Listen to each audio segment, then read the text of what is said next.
How to recover Google Authenticator for Binance. Hello guys and welcome back to the channel. In this tutorial, I'm going to show you what you can do if you can't log into Binance because you have lost access to your Google Authenticator. So let's get started. So first of all, you're going to simply open Binance and then you're going to click on sign up or login.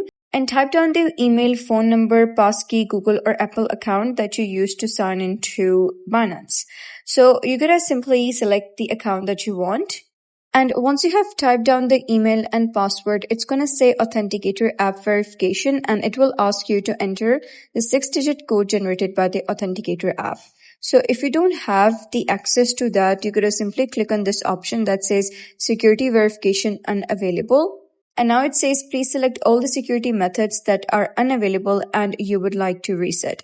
So you have email verification enabled because that's how you logged in, but you don't have the access to Authenticator app. So you're going to click on Authenticator app and then click on confirm reset button here at the bottom.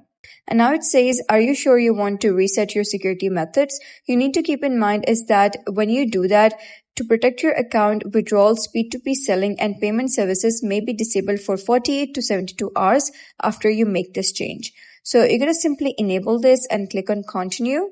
And then they're going to send an email verification code on your email. So you're going to simply type that code down over here. And once you have done so, it would say security methods reset successfully. And you need to wait for 24 hours before you can submit another reset application. Simply click on OK. And now for the next 1 day to 2 days, you cannot make any transactions. And once the 2 days have passed, you can simply log in and get going with your account like you used to.